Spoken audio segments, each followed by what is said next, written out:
Welcome to Game Informer's coverage of E3 2016. I'm Matt Miller. I'm joined by Kim Wallace. Hello. And we are here to talk first about the EA Electronic Arts press conference. Yes. The very first part of this year's show.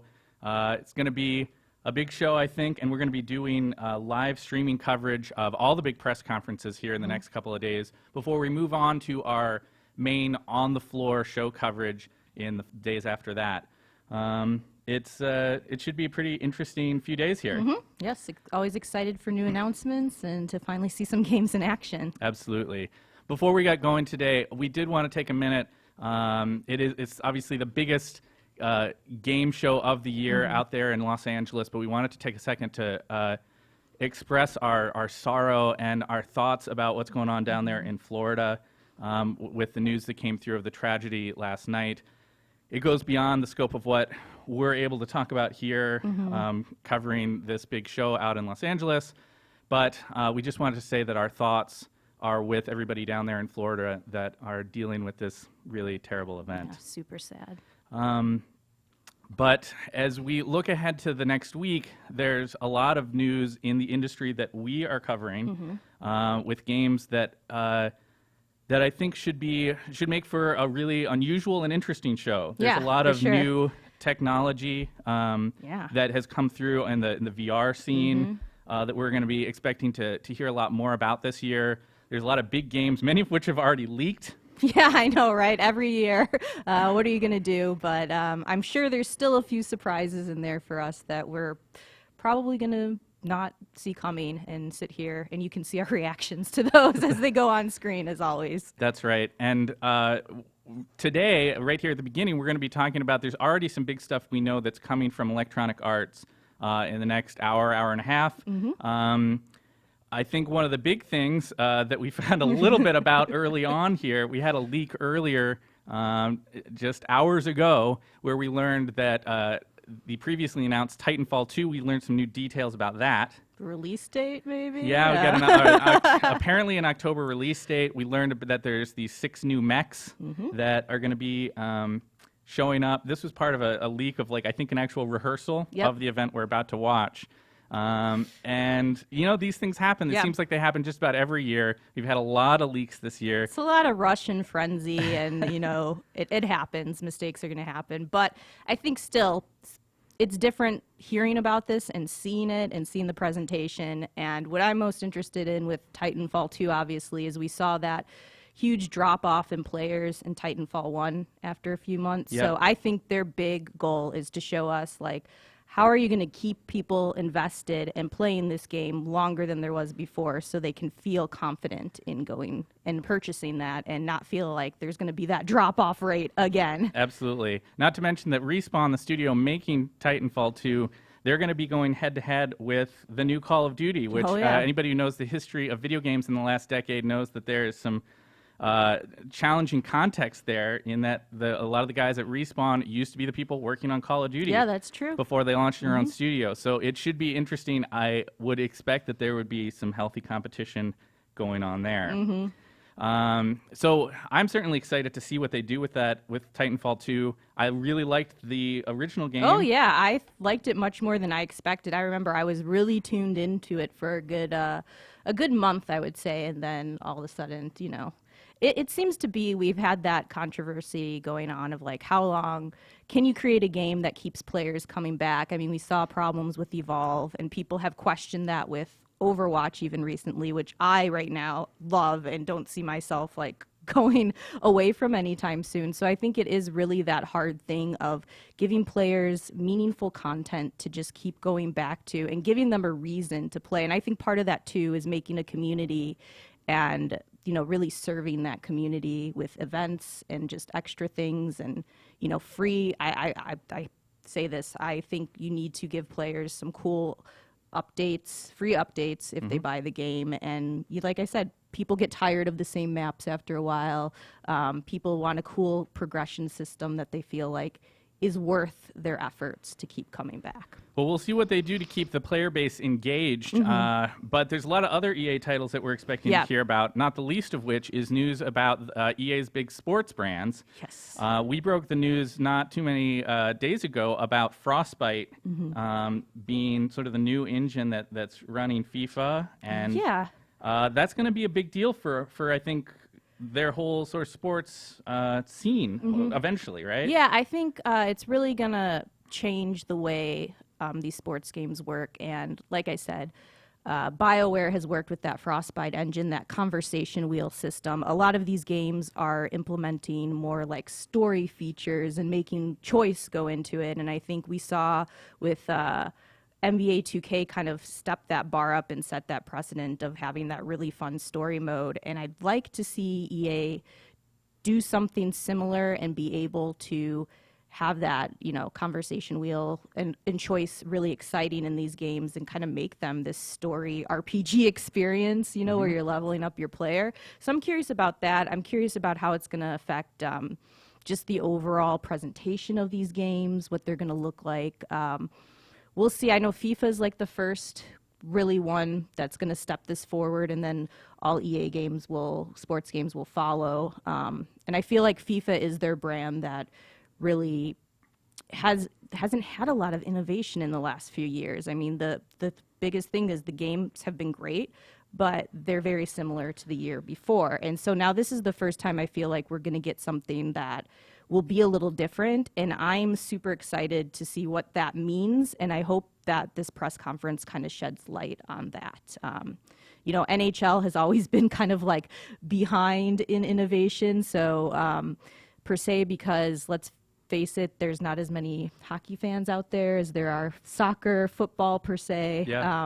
So that brand has struggled a lot, especially moving into new generations of hardware, which is what had happened. You give them like a little lax in the beginning, like, okay, they had to move on, but it's time for them to step up. Yeah, exactly. Absolutely. So we're excited about that. I know Madden just introduced, like, they redid all their commentary, which was exciting because when they moved to, like, that's a good example, when they moved to the next generations, they were more concerned with presentation and bringing that over and didn't have time to redo all that commentary. So now this commentary, like I said, can make or break a game, and people get tired of hearing the same stuff, and it should be more reactive to what's going on in the game. But we'll see what happens. I'm excited. Absolutely. Well, before we have the actual press conference start, there's a couple of other big titles. One of the ones that I'm most excited about that I sure hope that we would see something about here would be the new Mass Effect. Yes. Mass Effect Andromeda has been effectively, not a rumor, but has been kind of in the dark for a very long time. And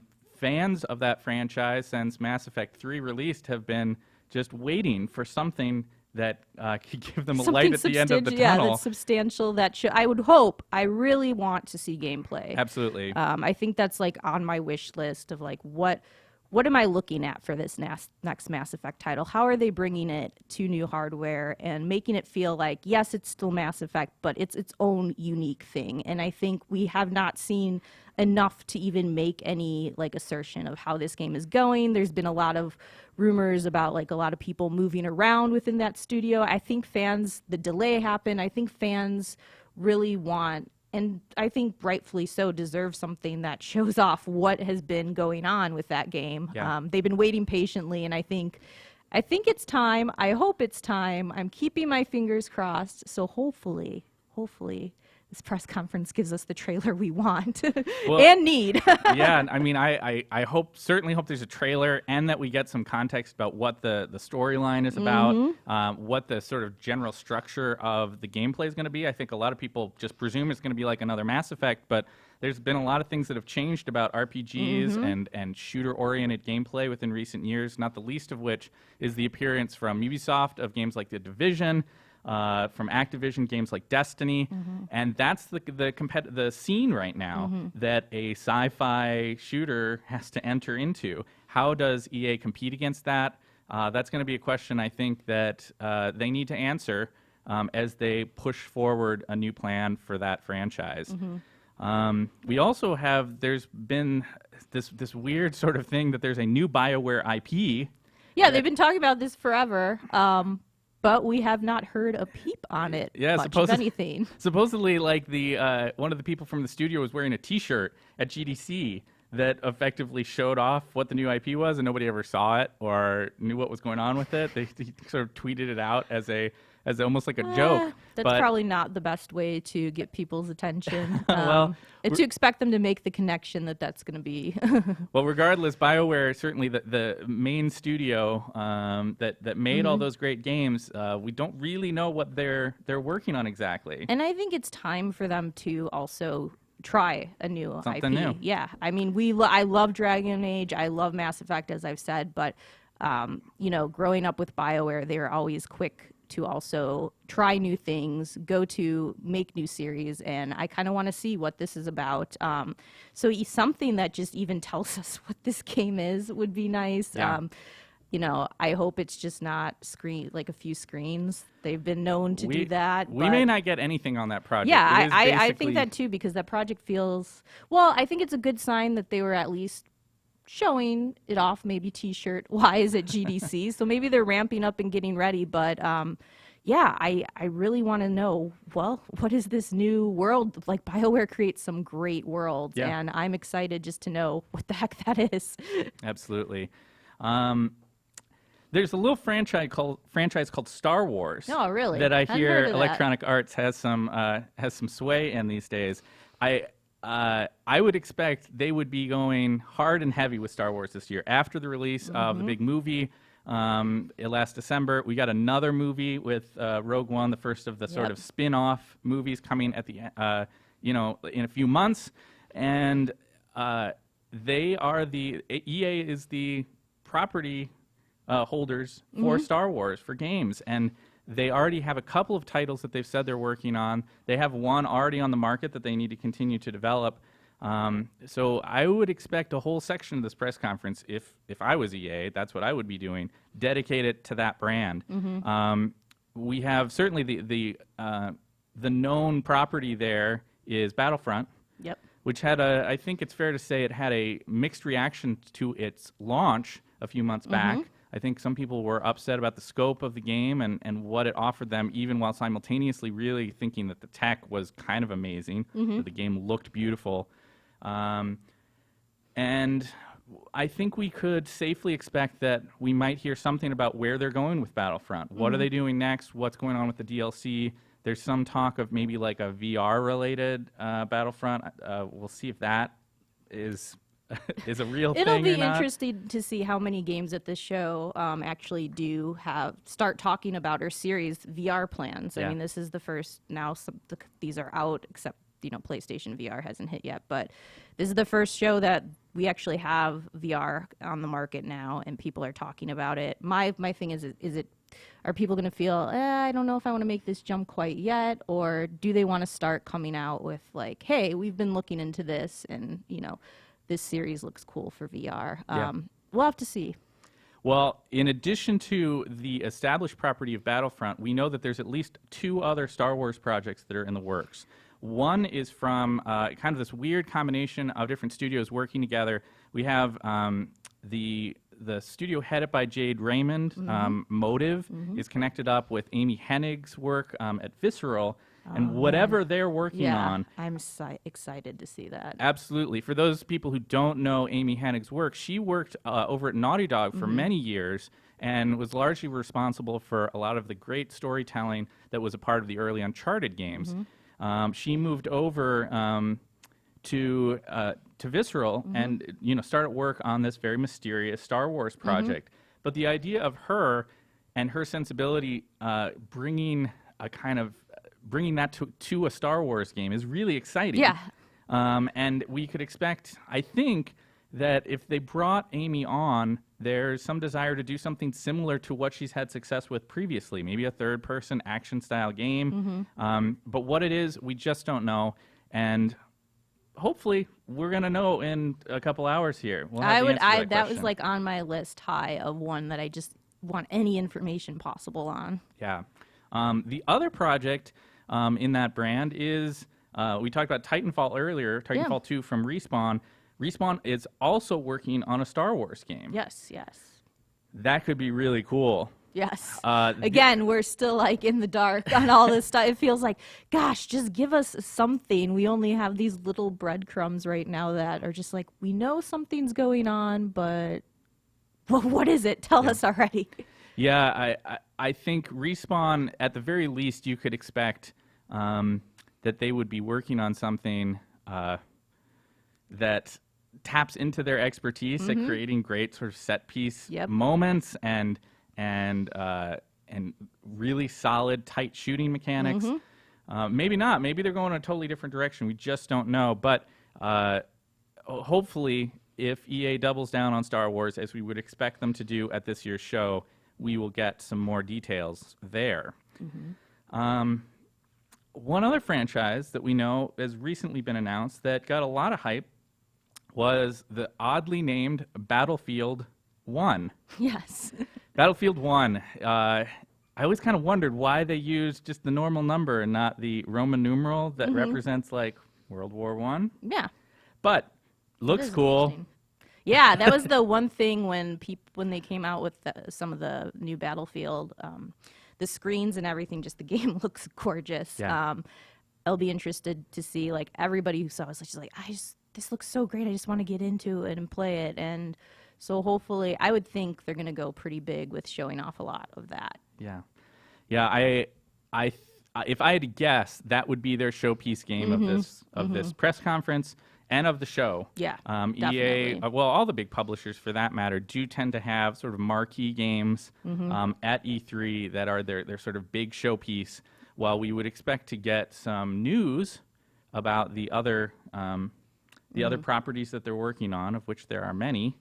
I think it's safe to say that this move to take Battlefield to the World War I setting, which is a big shift, and to talk about how that gameplay is going to work, to further let the public have a chance to just kind of see what's going on there and come to believe that it's going to be worth their money and their time to invest in this new setting. That's going to be, I think, mission one for Electronic Arts this year. Yeah, I definitely think that they might even open, I think, with that at the show. I think that's a good bet, too, but we'll see here. Let's see if we're right in a little bit, you know? Absolutely. Beyond that, we really start to enter into some guesswork with Electronic Arts. They have lots of other properties that we just that they could be tapping into, but it's hard to know if any of them, at this point, a big publisher like that can only invest in so many big, like, AAA style games and stay like on top, right? Like, it's very expensive to make one of these games, and already, even if they just had the games that we've talked about that we'd like to see, that's a big slate of very expensive, very time-consuming games for a lot of different studios to work on. Even so, I think it's safe to say that EA probably has some other irons in the fire on a smaller scale. Oh yeah, for sure. They've previously shown that they have an interest in, even if they're sort of by definition not an indie publisher. There is a recognition from them that there's excitement around that sphere of smaller games from interesting studios, and Let's just talk about Yarny. Yeah, exactly. Yarny was a big deal at E3 with Unravel. I mean, I think that's where we're going here. I expect one of those games too that just like is surprising that you don't expect from them, a smaller scale game. Yeah. And who knows, maybe there's an Unravel 2 out there. Maybe there's something kind of in that same vein. I'd like to see that because I think I'd like to see them have some of those smaller games come out too and support some of those studios and give them kind of more exposure that they need. Absolutely. Well, the other thing you brought up a little bit earlier, the whole VR thing, and I think it would be odd to get through one of these big press conferences from Electronic Arts or from Ubisoft or from really any of those big third-party groups and not hear them address that being this emerging technology. In addition, we mentioned before the idea that maybe there might be some sort of Star Wars-related VR thing, but I would hope that they would, to kind of, not to drum off this battle, but Ubisoft did announced that they were doing something Star Trek related. So with the Star Trek, Star Wars battle, it would be interesting to see if EA comes back and is like, oh, well, you know, we've got something Star Wars related. And as you said, they're going to go they have this property that is just massive, and so many people, especially if the movies, are just flocking to. I would think there's something they're doing with VR. Now, whether that's, you know, something that can go even with the release of these movies, or, you know, relate to them in some way, or just, you know, VR can just transport you to anywhere, and just, I think, to be in some of those cool set pieces, you know, from the Star Wars universe would just be exciting in itself, you know? So I would think if they're going to do something VR related, they would go with a big brand like that. I think it'd be smart for them to embrace it with one of their big brands. I think we should also be looking to see if some of those smaller games are things that are VR related. Like maybe a brand new brand that they haven't explored before. I think one of the things I've noted in these recent months is that nobody really knows what to do with that space yet. Nope. Right? You have a lot of indie developers who are making these games for Vive and for Rift, and eventually for PlayStation VR, which we're obviously going to be, or we expect to be hearing more about during this show. But a lot of the big publishers have not said very much about where they're going to go with it. And I think that's because it's such a strange environment for play, right? Like, people just don't know if it's worth the money yet. Yeah, exactly. There's so few units out there. It's an expensive investment, so. Well, it looks like they are finally getting ready to go. They're a little bit late here, but now we're heading over into the EA press conference. Enjoy.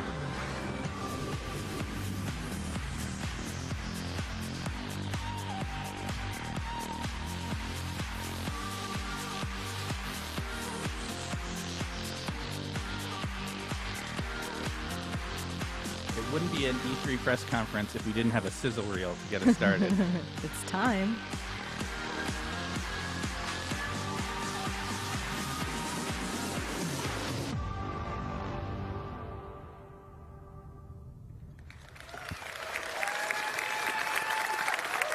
Welcome, everyone.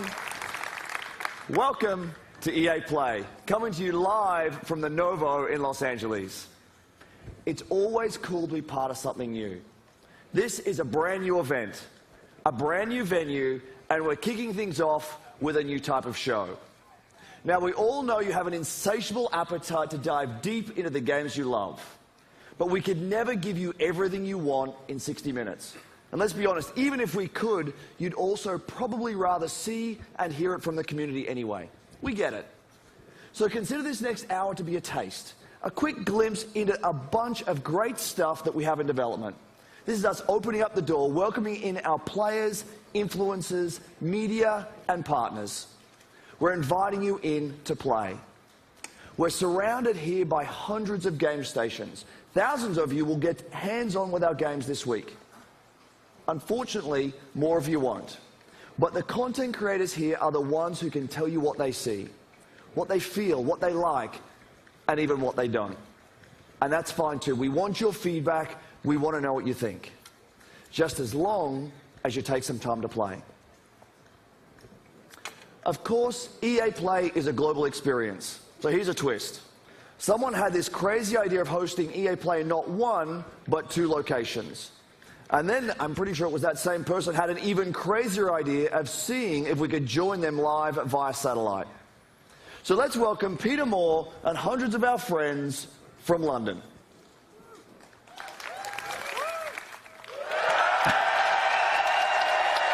I guess we're doing a double press conference. Interesting. We're good. Hi, Andrew. As you can hear, we've got a great crowd here in London with the iconic Hammersmith Apollo Theatre. We've got 100 game stations back there. I've got 600 of my best friends. What a great-looking group they are. We are going to have a blast tonight. Back to you. Thanks, Peter. We'll be back with you in just a bit. Let's quickly set the stage for what you'll see over the next hour. we will take a look into the future of EA Star Wars games. BioWare will take us further into the next intense chapter of the Mass Effect universe. That's good news. From EA Sports, we have both competition and story. And of course, Battlefield 1 and Titanfall 2 are both here today. Right away after this show, we will actually host the first ever live-streamed 64-player Battlefield 1 match. Now, here's a question for you. Did any of you see the Battlefield trailer last month? I know you did, and I know a bunch of you were thinking, is this real? Are there actually going to be airships and horses and trench knives and shovels? So two things. One, yes. And two, you can see it for yourselves. Shovels. Not in another trailer, but with an hour of gameplay live streamed around the world, just an hour from now. A few thoughts before we get into the action. Just a decade ago, there were about 200 million game players in the world. We thought that was a lot.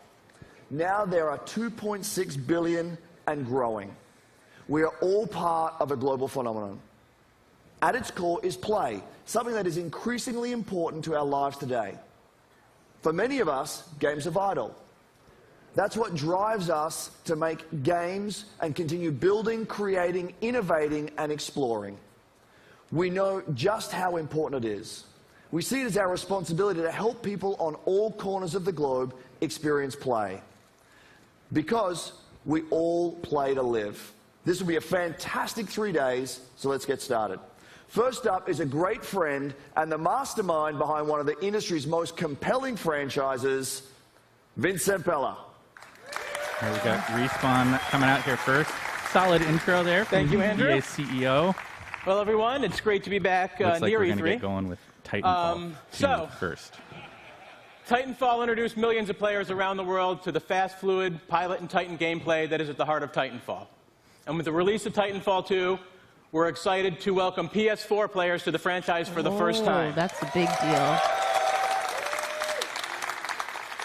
We'll start off with a look at what players can expect out of Titanfall multiplayer. Let's do this. Stick together. Go, go, go.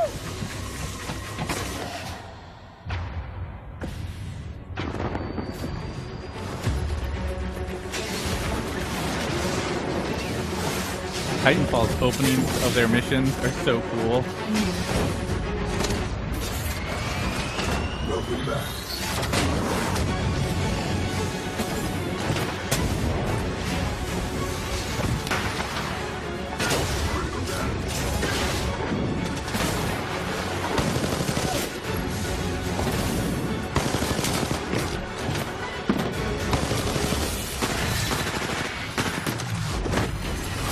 On your fit.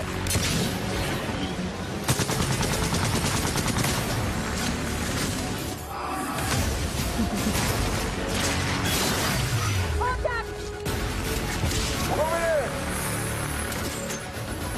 That's cool. Get some even more vertical gameplay out of Titanfall. Squad 13, hostile Titan spotted.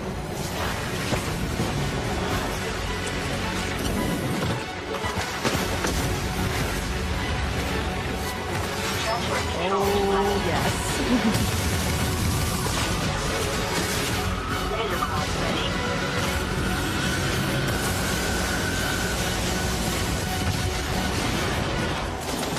Oh, nice.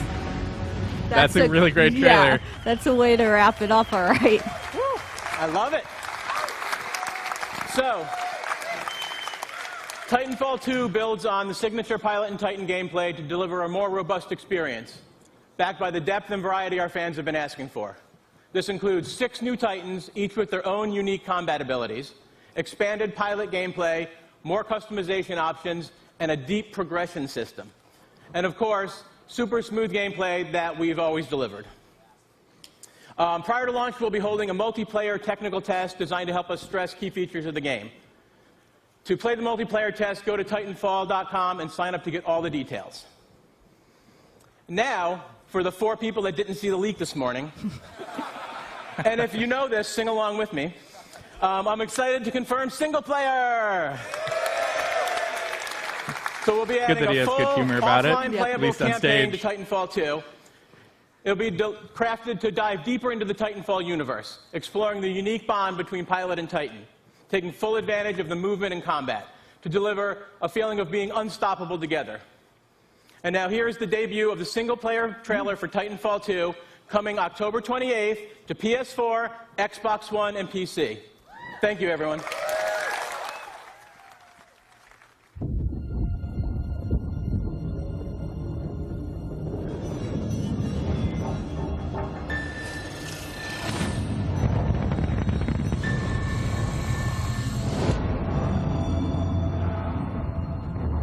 BT-7274. Your data recorder says your original pilot was killed in action. Correct. My original pilot was KIA. I am now linked to Rifleman Jack Cooper. Who authorized this? We had no other options.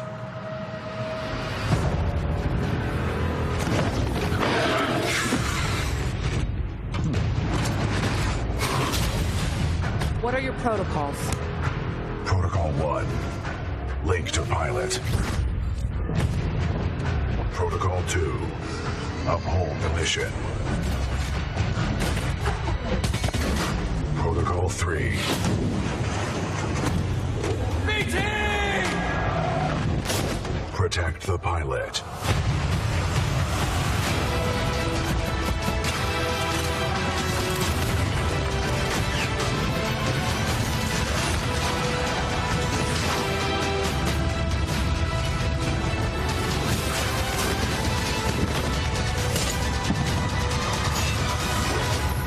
Stand by for Titanfall.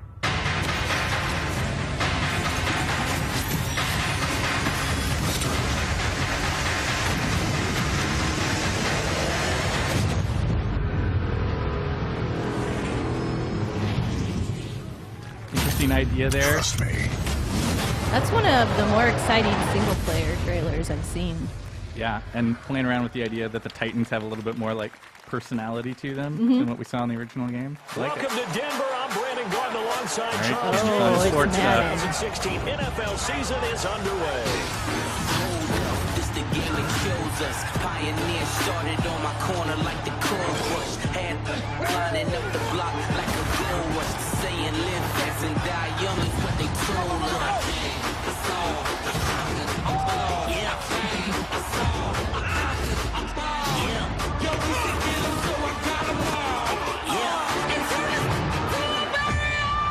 Here we go.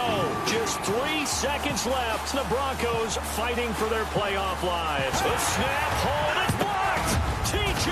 Ward blocked it. And in the most improbable of ways, Denver is going to the playoffs.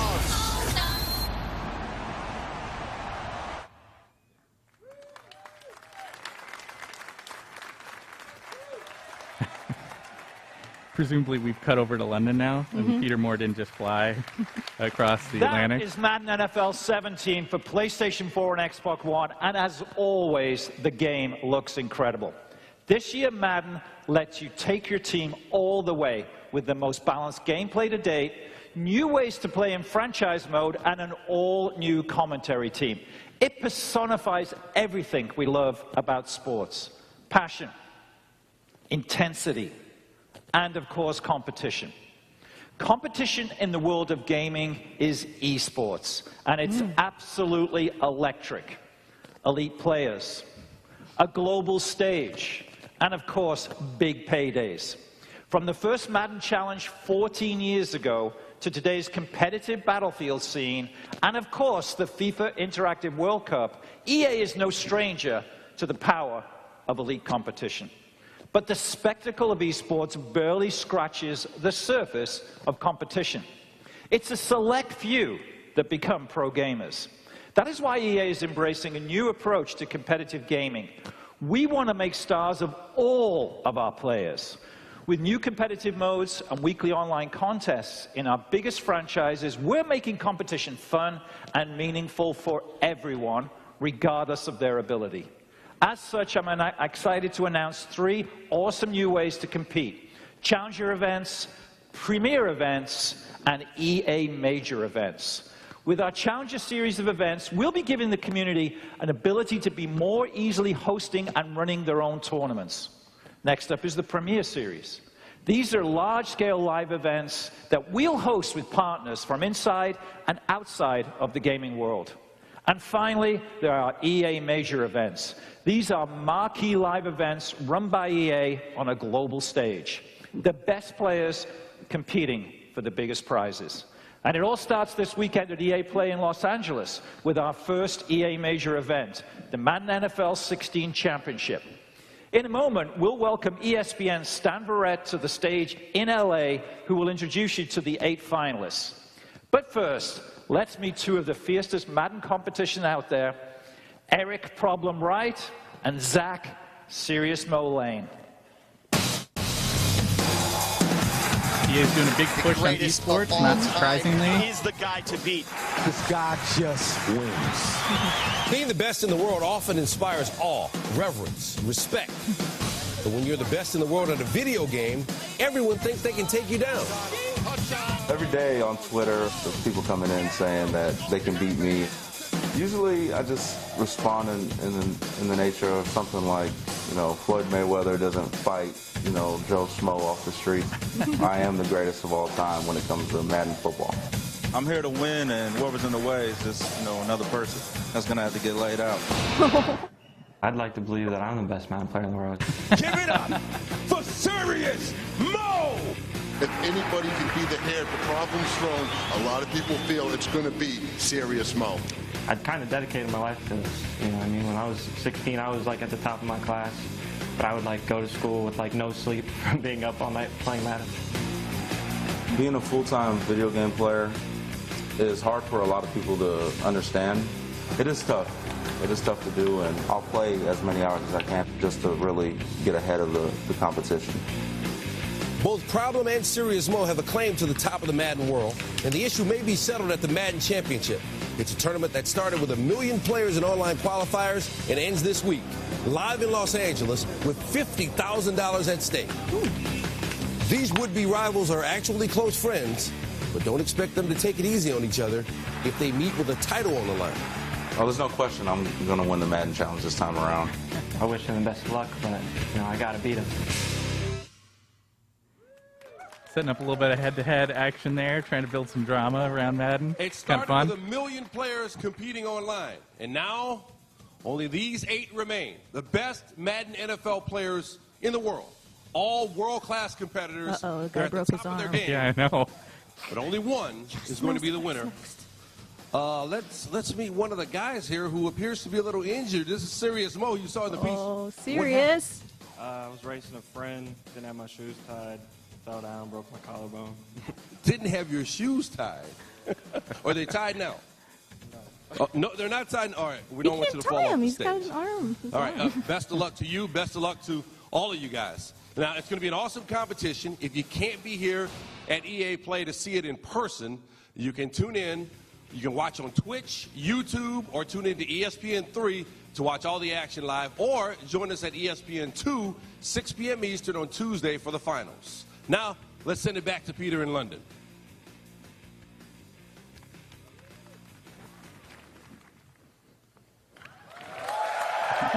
This whole switching back and forth thing's a little odd, Yeah. but clearly he's meant to Thank show you, off Stan. the international Looking forward to appeal some of EA's great action brands. this week. But let's also take a moment to talk about the year ahead. I'm excited to announce the Madden NFL 17 Championship Series. Next year, everything gets bigger and better. How much better? We're putting up $1 million in total prize money. Now, it takes full-time dedication to be the best, and we want to reward our elite players for their skill and commitment. The Madden 17 Championship Series is a full year of high-stakes action that spans 4 EA majors and more events to be announced soon. But it's not just Madden. At EA, competition is at the heart of everything we'll do. And we'll have more news about more events and more games to share soon. So stay tuned. And here's to a great year of competition ahead.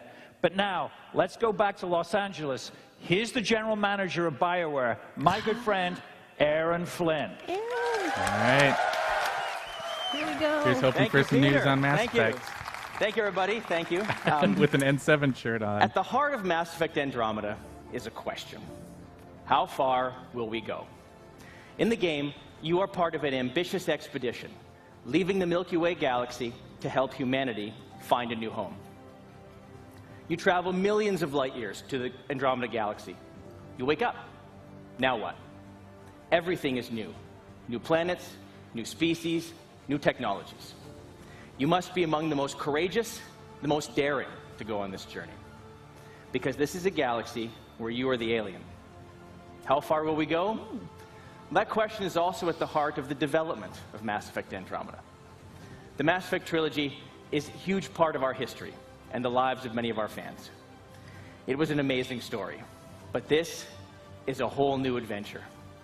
We're building on the things you love about Mass Effect, amazing stories and gameplay, and now we're letting our imaginations run wild. This is a bigger adventure filled with a whole new cast of memorable characters and more freedom than we've ever given players in a BioWare game. And for the first time, it's all powered by Frostbite, which means you're going to see, hear, and feel Mass Effect like never before. That's our promise to you. So how far will we go? Well, we can't wait to share more with you this fall. Here's a look behind the scenes at Mass Effect Andromeda. Thank you. Okay, here we go.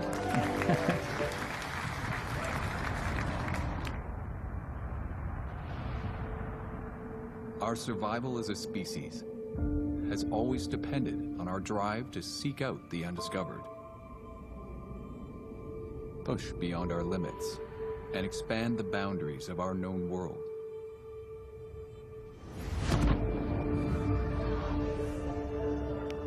With Mass Effect, we are going further than ever before. To Andromeda, to build a new home for humanity. Imagine distant star systems with remote and hostile planets, teeming with alien life and civilizations.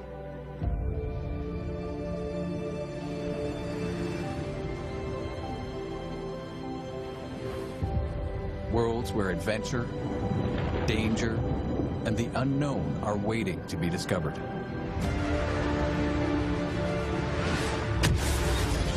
We've created a universe that you will lose yourself in, a whole new galaxy for you to explore.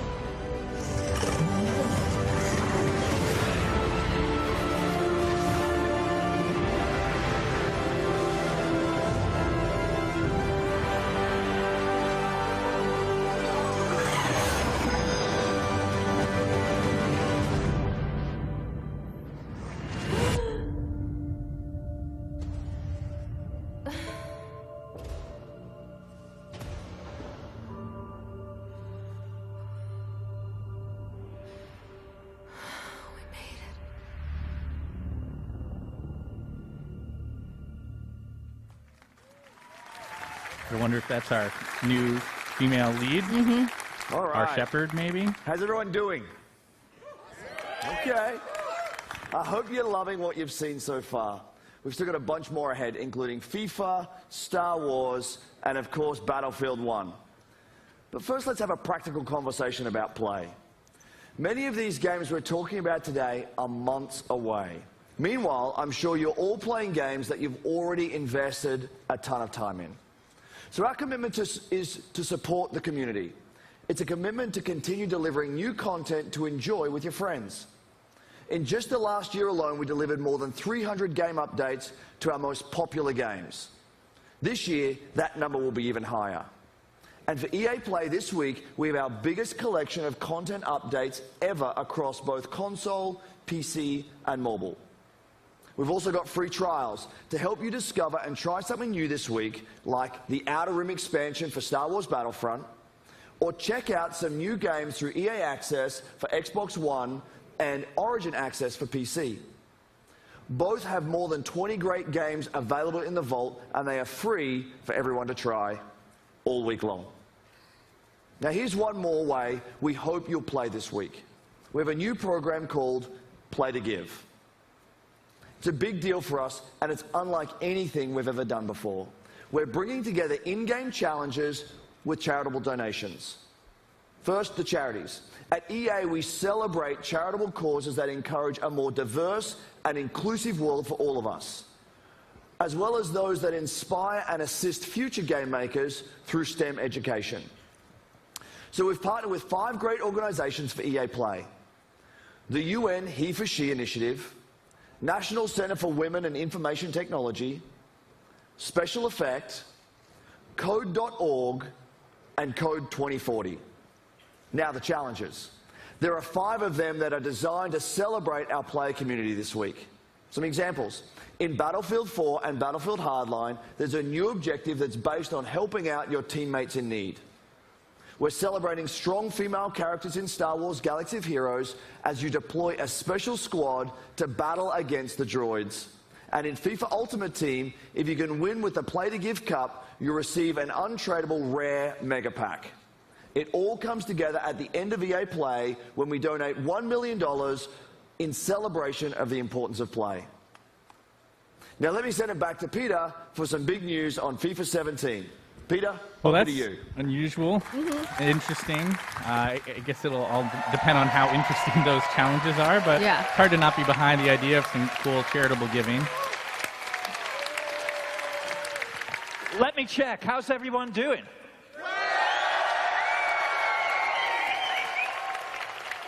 I think we're winning.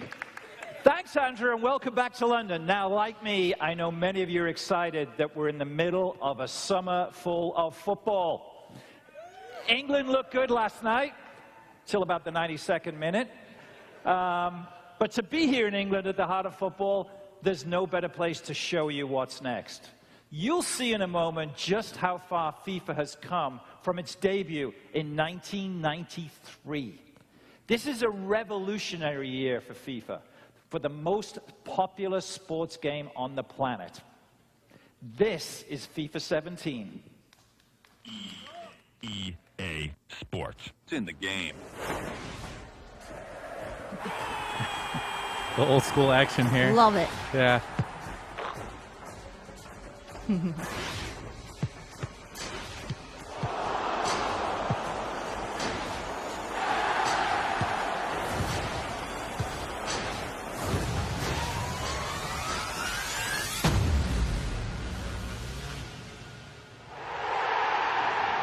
Like we talked about, a big push from EA on their Frostbite stuff, learning not only FIFA, but Mass Effect, taking advantage of this really remarkable tech.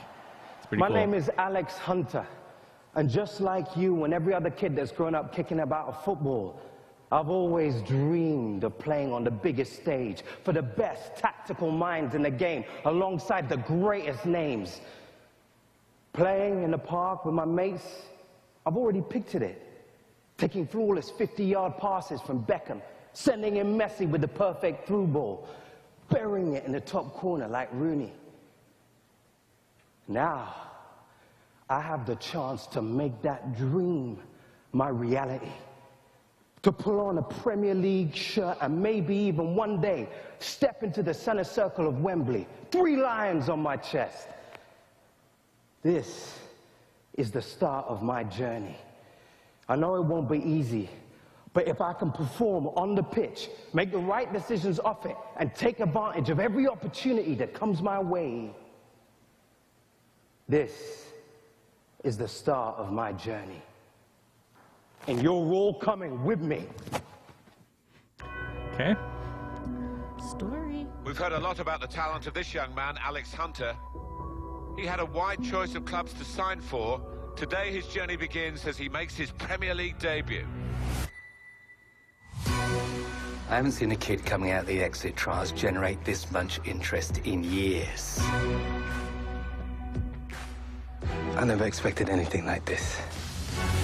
Yes! A goal for Alex Hunter on his debut. You're in the big league now. You have to raise your game. You need representation, you call me. Wow! Check this place out! Just don't get too carried away. It can disappear just like that. Life doesn't always give you what you want, does it? I'm ready. You'll get your opportunity, Hunter. Just get me out of there. Or we might as well pack this season in now. What was he thinking? I want to stay and fight for my place. I won't let you down. Alex Hunter, an outstanding goal. Welcome to the Premier League. This young man has everything. We're going to make history. Incredible, Hunter! My name is Alex Hunter. You don't know me, but believe me, you soon will. Okay, that looks awesome. That does look cool. I love when you That's sort of- capture the drama of sports in a story mode of some sort that looks like this is very close to NBA 2K's. Yeah, well, if anything, it seems like it's the hardest they've gone into the sort of RPG So that's amazing. sports experience. What you just which is saw really is a interesting. brand new experience in FIFA 17 called The Journey. You'll live your Premier League story through the player we just met, Alex Hunter. That is the power of Frostbite, FIFA 17's brand new engine. You'll live in real football worlds, and you'll meet characters full of depth and emotion. And maybe nobody shows more emotion than the managers on the sidelines. And as such, for the first time ever, Premier League managers are in the game. About time. So that means if we're launched today, we'd have 3 of the most legendary managers in FIFA 17. Check them out. Pep Guardiola, set to join the league. The legendary Arsene Wenger at Arsenal. And of course, my favorite of them all, at the best club in the world, Jurgen Klopp. Feels like there's at some London Liverpool. fans who have some thoughts about Now, that. these managers are the best. These 3 are the best, second to none. More than 1,500 wins between them, with 10 league championships and 2...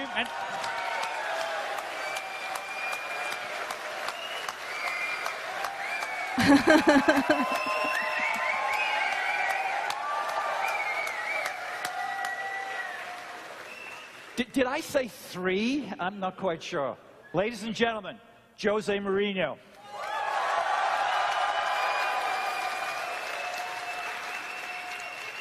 So I apologize. I don't write the scripts here. I don't do the game.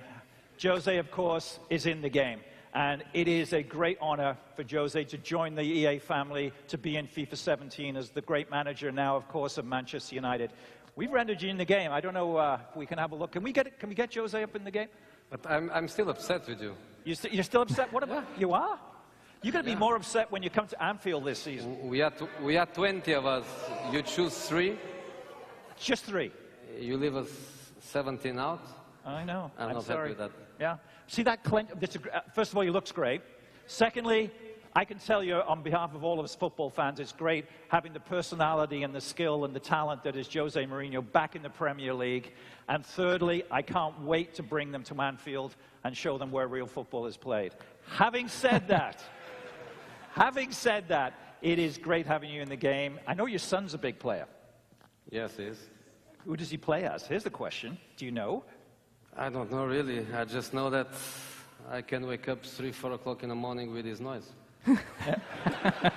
Does he spend money on Ultimate Team that you're aware of? Yeah, I control the debit cards and yes. Well, I think we've all seen your contract, so I think there's plenty of Ultimate Team business to be had. So it's going to be great having the managers in there, and it's even more important to have Jose Mourinho, one of the great personalities of football for the last 20 years, and all of the things that he's done for this game. We couldn't be more happy to have you in the game. I know your son needs some early code for the game. I think I can take care of that. So, but ladies and gentlemen, please thank Jose Mourinho for joining us here. Welcome. That's good. Thank you. Thanks, Jose. Thank you. Bye-bye. It's easy to forget how big FIFA is around the rest of the world. That's probably why they did this in Absolutely. London, Call him the actually. special one. He doesn't like it. Okay, we've shown you a lot today, but we're not done. It is my pleasure to introduce you to FIFA producer Aaron McCarty. Aaron. Well, thank you, Peter. It's great to be here in London. But for me and for the development team back in Vancouver, it's amazing to finally be able to show you the journey. Now, the best thing about the journey is you're in control of your story off the pitch. But in FIFA, just like football, the most important thing is what happens on the pitch. And that's especially true in gameplay. We're bringing complete innovation to the game this season. We've got 4 big transformations that let you own every moment, and we're bringing more control than ever before. Here they are. We've rewritten set pieces to give you creative control over every dead ball. We completely overhauled physical play.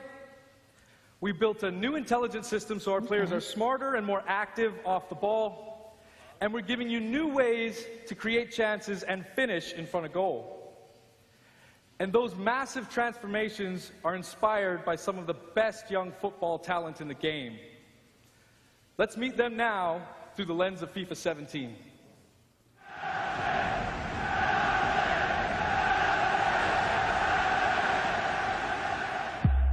Okay, guys, a new season, a fresh start. Today is about winning. In football, this is the most important thing. When we win, we make the fans happy. They are why we train. They are why we are here. So remember what we need to do. Be strong on the ball. Make intelligent runs. Be ruthless in front of goal. And own every moment. The time has come. You are ready. The fans are ready. Now, go show them why we are the best. Great strength there from Azar. What a run from Royce. Martial, hard and low. That is world class from James Rodriguez. Make them happy. Make them sing your name. When you play for the fans, that is when we win.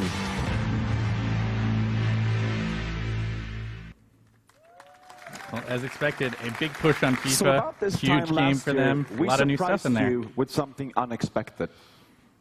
With Unravel, you met Yarny, a tiny little character with a huge heart going on an epic adventure.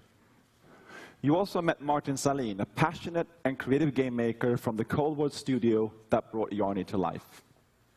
We knew Unravel would steal your hearts because it stole ours. But it also showed us something profound. When we first saw Unravel, we saw a game that we knew deserved the world's attention. It deserved to be played. We also know that there are more out there, more studios like Cold War, more games like Unravel. Passionate developers telling amazing stories, creating spectacular games. We are committed to working with small developers, finding these great new games, and giving all of you a chance to discover their magic. So today, we are very excited to announce EA Originals. Our EA Originals program is about 3 things. Firstly, it's about taking first-time experiences that are unique, gorgeous, innovative, and memorable, and bringing them to the world. Secondly, it's about supporting small developers and helping them make the most of their games.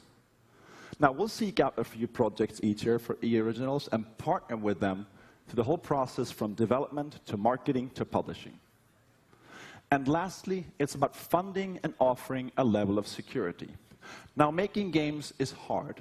It's a hard business.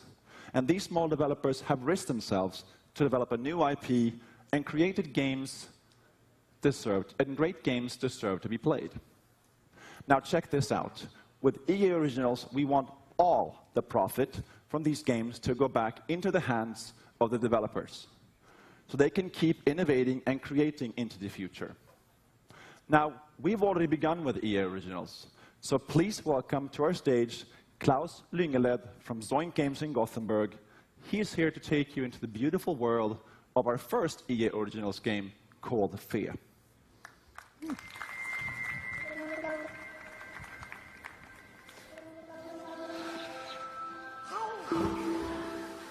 Hi, everyone. Wow, it's amazing to be here. joining you all at EA Play here in Los Angeles. It's, well, it's really huge for me, and I'm super excited to be here. I run a small game studio in Sweden, in Gothenburg, called Zoink, and we're about 20 people brought together by our fascination for new approaches to interactive storytelling and art. And recently we've been on a journey with a very special new project. And thanks to Patrick and EA, we're here today to bring you along with us. Let me introduce you to the world of Fe. At its heart, Fe is a personal narrative about our relationship with nature. It's a game without words, a celebration of our longing to be one with the world around us. It's a story that reminds us that everything in this world is connected, living in a delicate balance that is constantly under threat. You awaken as a young cub, all alone in a dark forest glade, and you have no idea who you are or how you got there. But as you spy from the treetops, you'll soon come to know the extraordinary creatures that live in this forest.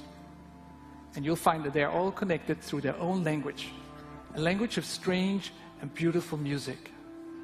See, every animal, every breathing creature, and even the plants, they all have their own unique song. And by learning them, you can connect to the forest, to understand it, to be part of it. Each song you learn will help you reach new parts of the forest and take you ever closer to discovering the secret of your own kind. But you're not the only newcomer to the forest. The silent ones corrupt the forest and spread their silence with each step. As you evade them using stealth and cunning, you will uncover their terrible purpose. This is a game full of discovery, conflict, and relationships. But as you explore the world of Fe, we're not going to hold your hand. The game won't tell you where to go, what to do, or how to think. We will set the stage and invite you into the forest for your own personal experience. An experience that will leave you scared, amazed, and delighted. In the forest, your discoveries will be your own. I'm very proud to now show you more about the beautiful world of Fe. Thank you.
Well, there's lots to talk about there about this new EA Originals program, but certainly that's a beautiful little project as a marquee title to get them going. For sure. And now we flow straight into the big property, Star Wars. Hi, everyone. It's great to be here to talk about our Star Wars games. Right now, we have teams across the world creating a wide range of Star Wars games for all types of Star Wars fans. These teams are being led by some of the creative minds who have made some of our favorite games of the last decade. And now they're channeling their talent and passion to bring you all new experiences that will span many corners of the Star Wars universe for years to come. Let's break it down.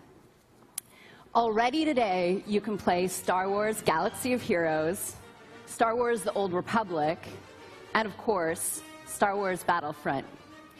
Each of these games are live and getting fresh, new content all year long. Next year, you're going to get a new installment of Star Wars Battlefront. Led by DICE, in collaboration with Motive, we're building on the foundation of the first game. We're listening to our players and adding more of what you want, including content from the new films. Then coming in 2018 is a new action-adventure game from Visceral Games. Amy Hennig and team are creating an original narrative in the Star Wars universe with new characters. And beyond that, we've got more amazing projects in store, including one from our partners at Respawn Entertainment. They are exploring a different Star Wars era in their own third-person action-adventure game. We can't wait for you to play these games. I can't wait to play them myself. Here's a special peek behind the curtain at the EA Star Wars games we're working on with Lucasfilm. Thank you, and may the Force be with you.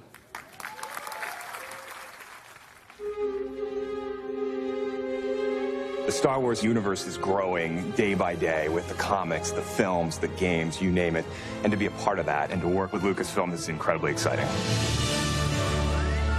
So what we're really trying to do at EA is cater to different areas of the Star Wars universe and create different game experiences that are tailor-made for those fans. With Star Wars Battlefront, we wanted to really be able to bring people into the world of Star Wars like never before. What excites me now is bringing in more characters, more planets, more environments, more eras. And that's why we're super happy to have both Motive Studios and Criterion contributing in a significant way. There's no point in making something in the Star Wars IP if you're just going to do what's been done before, right? So it's a fantastic opportunity for Motive to really tell the world what we're about. And we're going to bring that to Battlefront, which is, it's crazy. It's incredible. As a studio, our promise to gamers is ultimately gameplay first. We all demand that the game has these huge wow moments that translates really well into the Star Wars universe. We're going to deliver that Star Wars awe like fans have never seen before. With Star Wars Galaxy of Heroes, we talked a lot about how we grew up as kids with Star Wars, and we collected toys, we'd bring them over to a friend's house, and we'd set up these battles where sometimes it was what we'd seen in the films, and sometimes it was just this random mashup of stuff that we wanted to play from our own imagination. Our aim is to bring in characters from all the films, all the TV shows, and even beyond.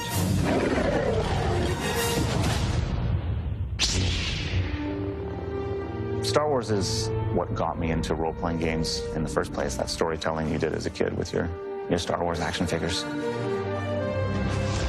With Star Wars: The Old Republic, the choices you make, the freedom you have, that's really at the heart of a BioWare game. And beyond The Old Republic, there are so many stories that we still want to tell.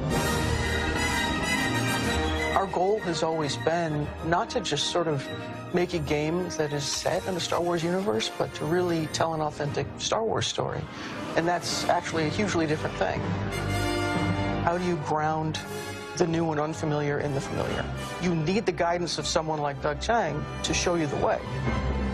One of the great joys of working with Amy is she is like a film director in many ways, because she is telling her story and I'm helping to realize her world.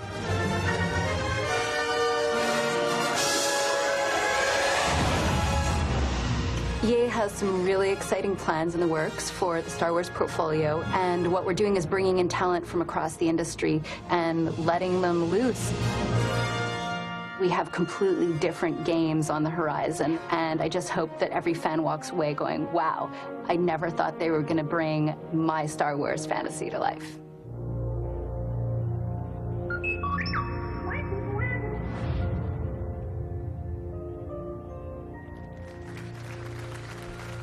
I kind of want to play all those games.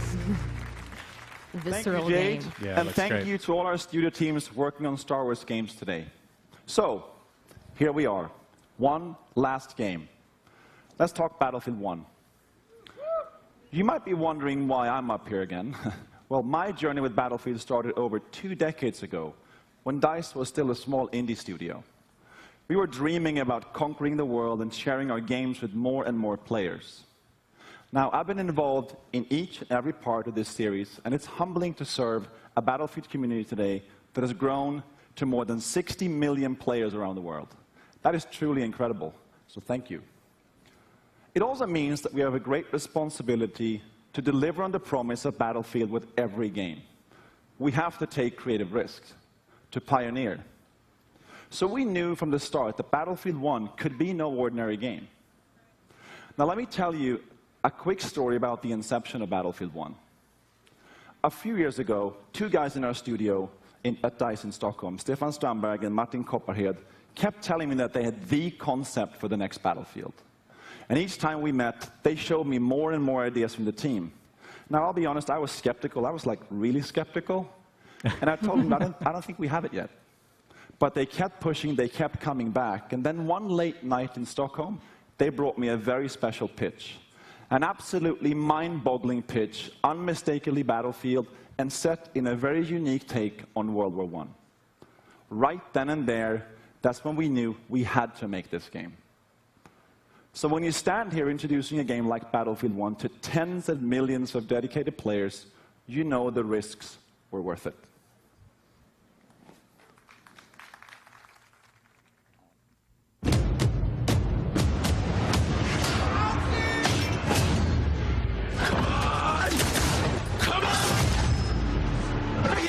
You're gonna get us all killed! Edward's behind!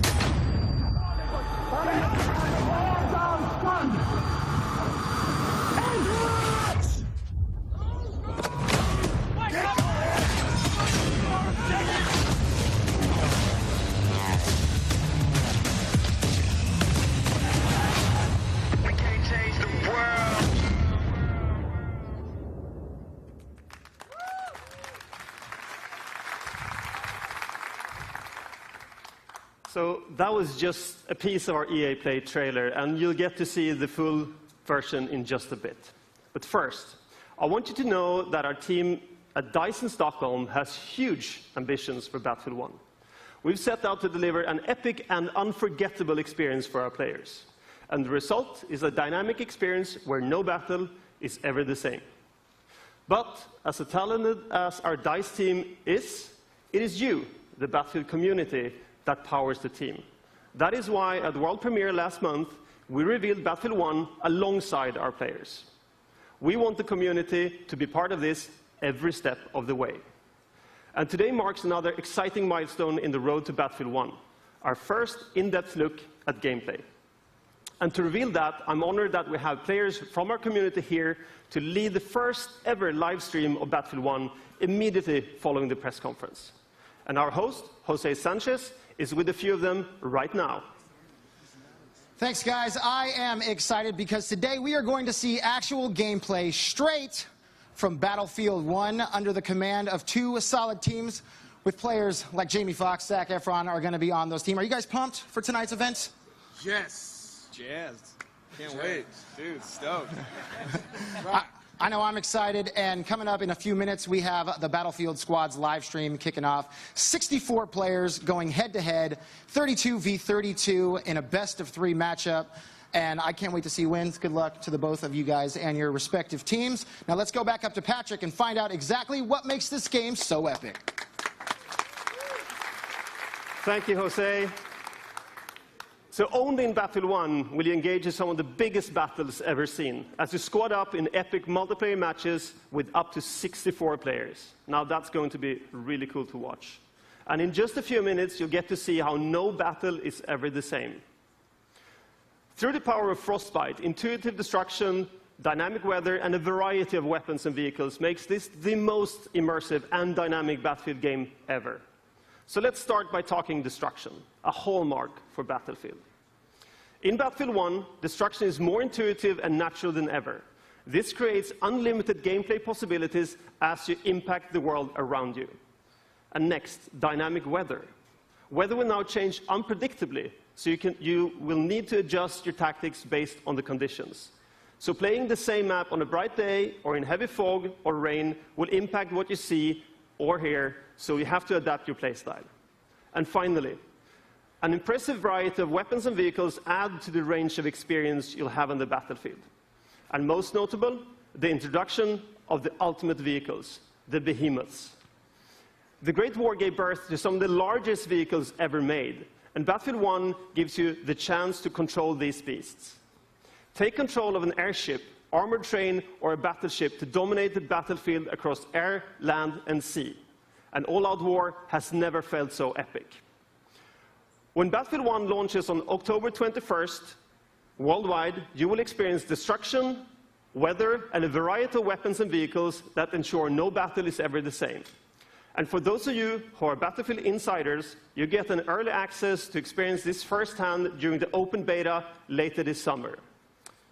All right, in just a few minutes, the Battlefield Squad's live stream will begin.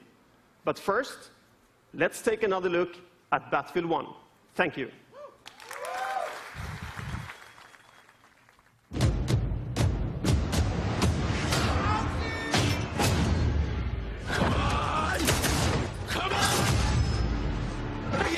You're gonna get us all killed!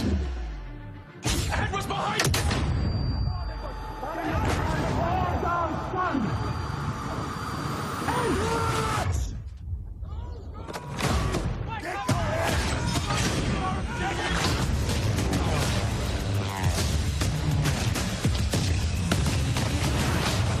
We can't change the world. Look how we changed the game.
Back to London. They're a lot louder. We're going to than- change the world indeed. It looks absolutely amazing, Battlefield 1. So that's our show. We have Battlefield 1 playables right behind me here in London. We've got Titanfall 2. We've got FIFA 17. We've got Madden 17. We here in London are going to have a great time tonight. We're here through midnight. It's going to be phenomenal. Andrew, I'm sure you're going to have the same there. Back to you in Los Angeles. Thanks, Peter. All right, so that's our show. And now, the way I see it, I'm the only thing standing between you and an hour of Battlefield 1 gameplay. So let's keep this quick. Thank you, everyone, for joining us today. Thank you to all of you here in Los Angeles. And, of course, thank you to everyone in London as well. We're just getting started here at EA Play, so stay with us. There's a lot more to come. And now it's time to play. Thank you. So we're starting into our post-show coverage of the EA press conference. A lot to talk about. Where should we start? I think just overall here, Honestly, what do you say? What do you think about just the lineup in general? Yeah, I think it looks good. I think this is one of the better EA press conferences they've had.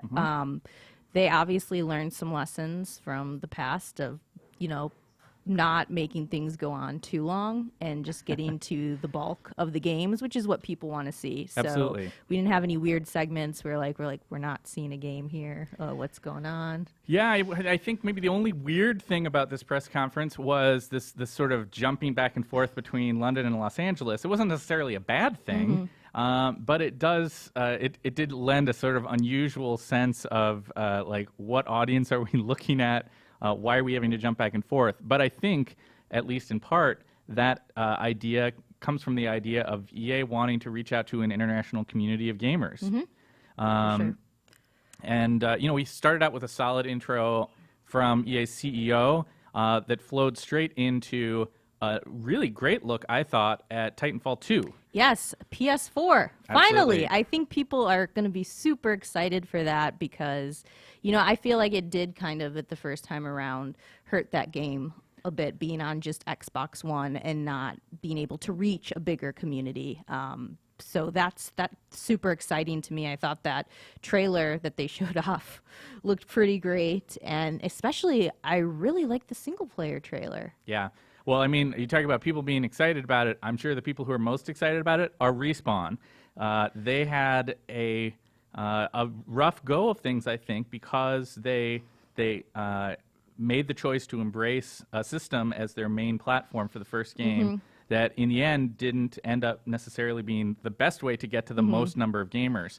With it being a multi-platform option now, whether it's their established player base on Xbox One and PC, or this new very large audience of shooter players that are on PS4, they, I think, may finally have the chance to make that franchise into what they want it to be, which is one of the really big players in the shooter market. It's arguable whether it did that with the first one. It was a great game, but didn't necessarily like stick around for a large player base as long as I think anybody hoped that it might, even though it was really fun. And I think reaching more people, bringing it onto PS4 will definitely help them with that for sure.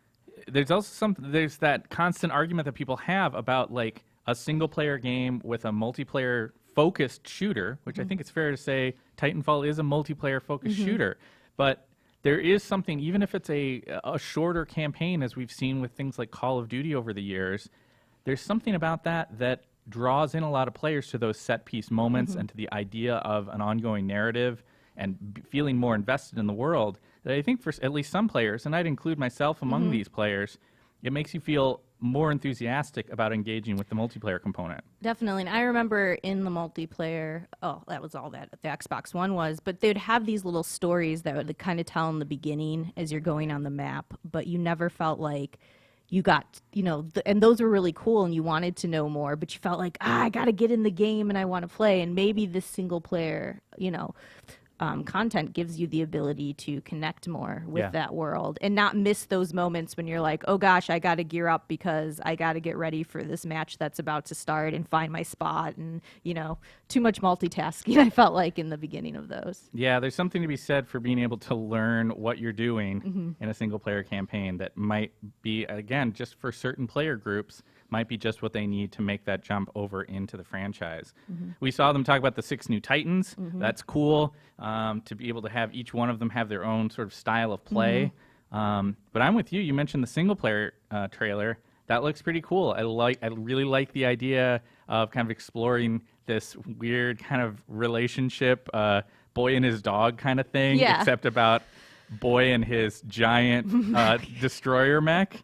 I think that could be kind of cool. It may be cheesy if they don't do it well, but it has the potential to make for kind of an interesting dynamic. Yeah, it definitely looked more interesting than I was expecting it to, and I think for that, I'll definitely play the single player campaign. So yeah, there's they announced that there's a tech test ahead of launch. An interesting use of the term. I think they recognize that the word beta sometimes comes with some weird connotations.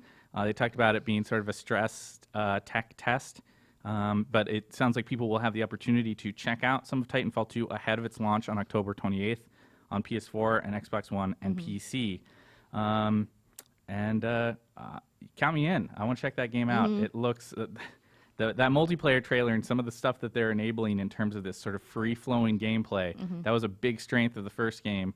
It definitely seems like they have hammered into that component of why that's their cool thing that they can do that makes them distinct from other shooters on the market, and it looks really neat. Agreed. Big esports push. You know, I expected this actually, and I was kind of I'm like, why didn't I bring this up in the beginning of the show? I think that's great because I've thought as a player of sports games and playing sports as I grew up, like it is all about that level of competition, and I am always going online and playing against people, and I want it sometimes to mean something. And while some of these modes have put in these tournaments and, you know, like NHL has the EA Sports Hockey League, you kind of want some more reward for your effort, some more ways to compete in interesting ways that so it doesn't just get old. And I like that they are pushing more on esports. They are also making it where they're going to offer these tournaments to a wide set of players. So they're going to have this stuff for the people who are doing this as like almost a career, and then they also have it for the people like me who just play a lot and want to have some other ways to interact and engage with the game. Yeah, I thought it was interesting the way they're kind of breaking it down. They kind of have these 3 tiers of competitive play, what they call their challenge mode, which is basically the ability to run your own smaller tournaments, which I think is a great idea to let people engage with that and give them hopefully the tools that they need to take their favorite sports game and do something interesting on a smaller scale.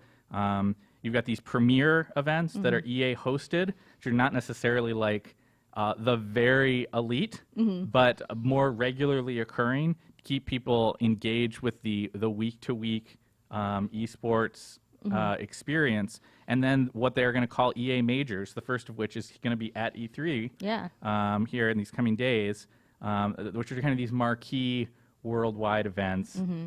They made much of the idea of this rivalry between their 2 lead Madden players. Well, now one of the lead has a broken arm, we'll see how that match ends up playing out. Yeah, I know. I don't know. I hope that goes all right. But they did say, you know, they're doubling down on drawing people in with the cash, right? Yeah, exactly. $1 million in prizes. That's what you want, right? $1 million in prizes for Madden 17 championship over the course of the year.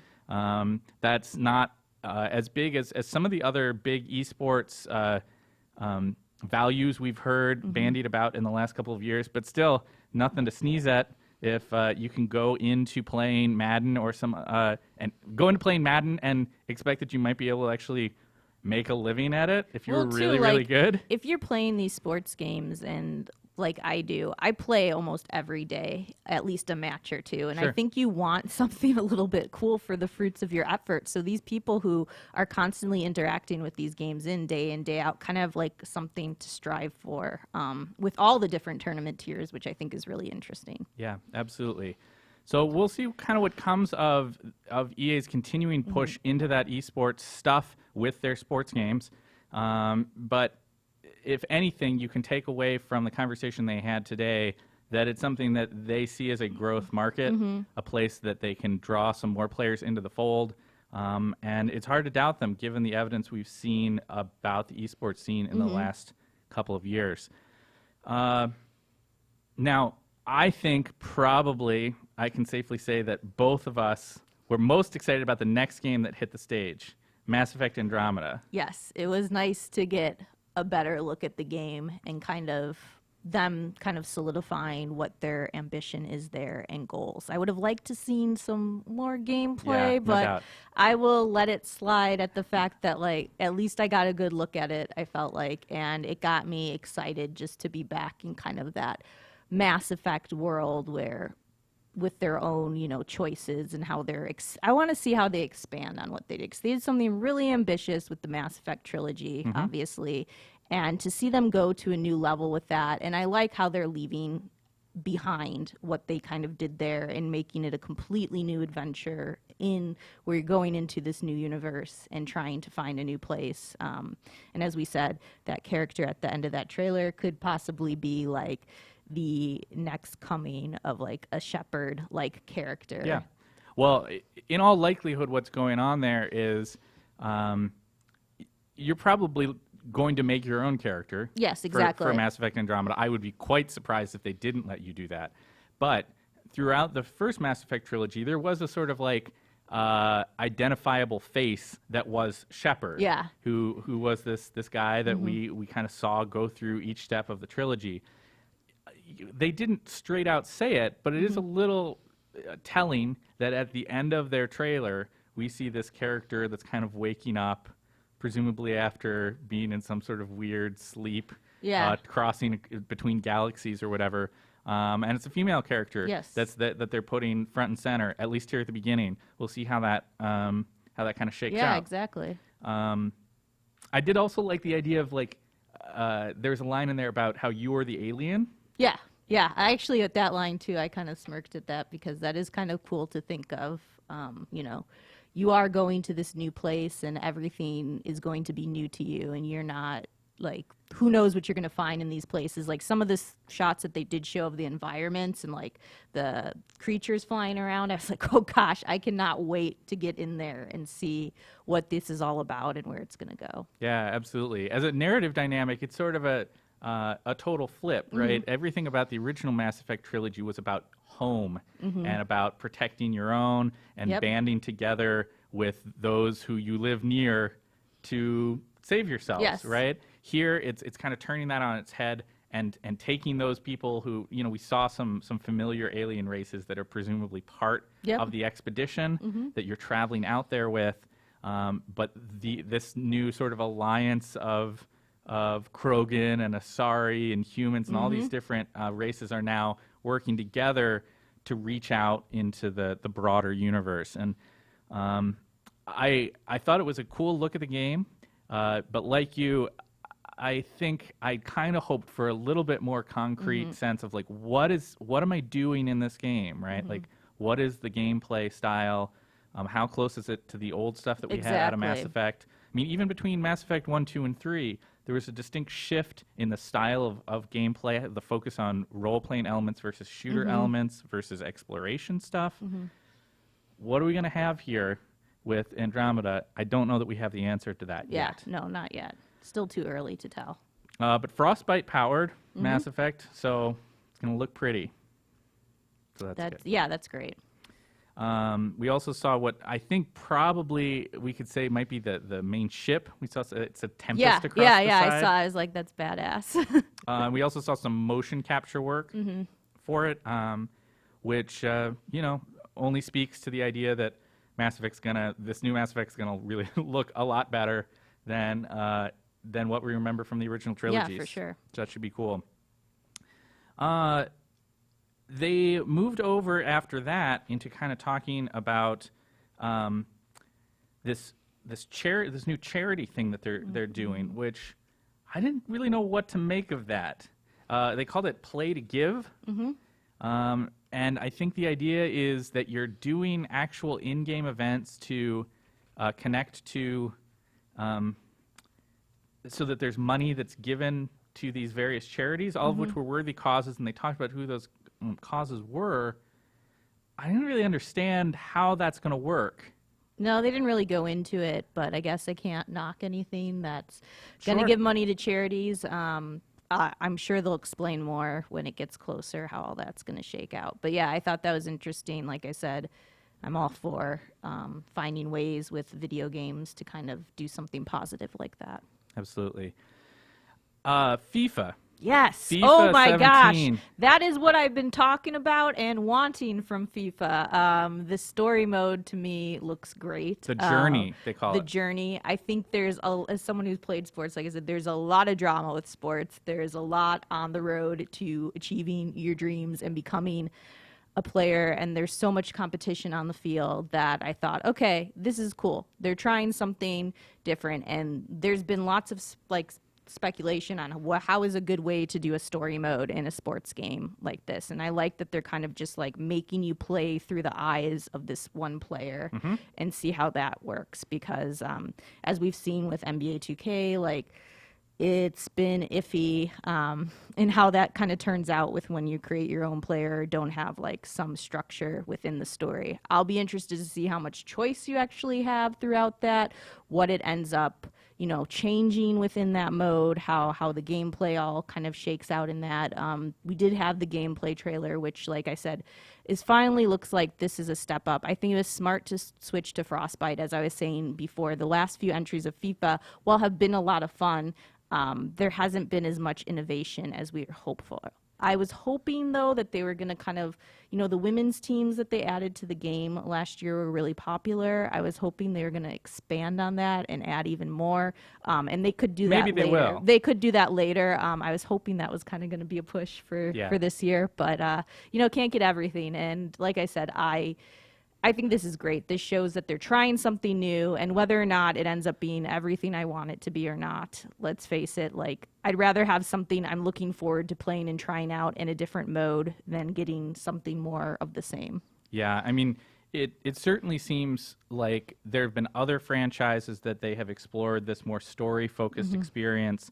They recognize that, like any number of different genres in video games, that there's something about wrapping in role-playing elements that if And you bring that into your genre, yep. building up a character, building a sort of narrative thread around things that is has the power to really keep a player engaged. Yes, exactly. And it does seem like what they're doing with the story of the single player and the kind of cinematic sequences that they showed off, that this is about as far as they've gone in that direction of the drama, the focus on an individual person's story.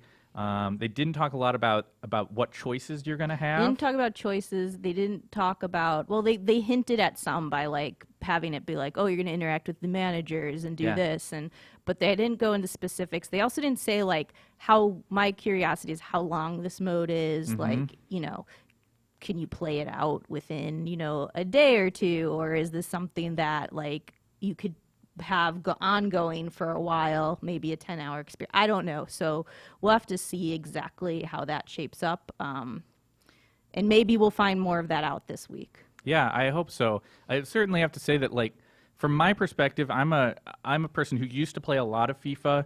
I'm a soccer fan, and I sort of moved away from the franchise a little bit over recent years, just because I felt like, for me, I was kind of doing the same thing over and over again, and there were a lot of other sort of genres of gameplay that I could go explore that offered me a deeper sense of progression and involvement in the game. For me, as somebody who really loves role-playing games and loves storytelling, I think this new Journey thing does have the potential to do exactly what I think they're hoping that it will do: draw players like me back in, exactly, and at least start to get them engaged. And then hopefully those same players stick around to do more with their sort of multiplayer experience and the broader systems that are available through FIFA 17. Yeah, exactly. They also they spent a lot of time on FIFA. It wasn't just talking about the single player thing. They also talked about Premier League managers are in the game. That's going to be a big deal for a lot of fans. It just adds to the presentation and authenticity to it. That I like. So that seemed exciting. Like I said, I thought the gameplay trailer looked pretty good. Trying to get those more realistic scuffles, and I liked how they kind of started and showed the evolution of the series, because it is kind of cool to see how those titles have expanded. I mean, those games have come a long way over the years. So they did that. We also had a look at EA Originals, this new push that I think is going to foster a lot of debate about kind of the indie scene. Yeah, I really, it's funny because we were talking before the show about them kind of focusing more on these games, and I thought that looked great. And the new game, Fee? Yeah, Fee. It's kind of looks like an indie project. Really interesting. I would agree.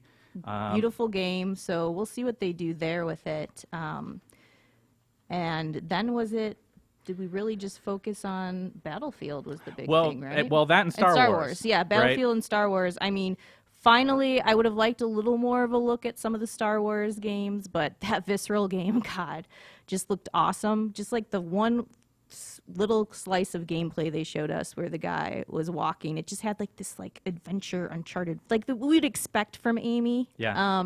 Amy Hennon.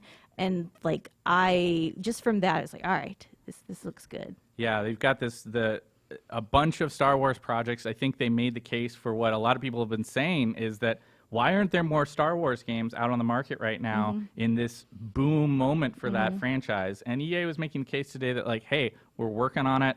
We're trying to get there. There wasn't as much live full coverage of that stuff as we maybe would like to have. Yeah, that a lot was of them the are pretty only. far out. Yeah, that was the only bummer, I think, looking at it. But it's good to have that kind of. All right, these are coming. Yes.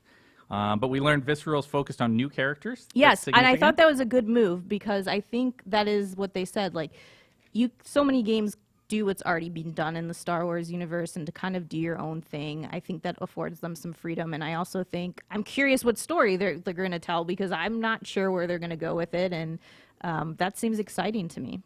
And we also learned Respawn's project led by Stig, who worked on God of War stuff. Unsurprisingly, we got some lightsaber combat there. That's very exciting to see what Respawn does with a third-person action-adventure game focused on lightsaber play. That's certainly something that looks very cool. So before we close out the last big thing that they showed off, Battlefield 1, I don't know what really to say about this other than to say that, like, it looks really good. Yeah. That looks like some pretty explosive, crazy combat that they're I exploring. like the vehicles. I like that the World War I airships and all that are going to be hitting. Yeah, they're doing this sort of live stream event even as we speak, I think, kind of showing off what Battlefield 1 is going to look like with its 64-player focus. They talked about some interesting things that are going to be part of that game, the dynamic weather system during matches that's going to change up the gameplay, lots of different Make vehicles. maps play differently, yeah. Giant vehicles, Yep. like the airship things. And they talked about the launch date in October. October's clearly going to be a busy month for Electronic Arts releases. Yep. But an open beta later in the summer for people who are excited about Battlefield 1. Anybody who has previously been involved with the Battlefield world will undoubtedly be curious, at the very least, to see how they're approaching this new setting. Yeah, no doubt. Well, we will be... I think that's going to close it out for our coverage of the EA press conference. We're going to be back later in the day for more press conference coverage and continue on with more live coverage tomorrow as all the big companies continue to roll out their best stuff. So hopefully we will see you back later this evening. Thanks for watching. Thank you.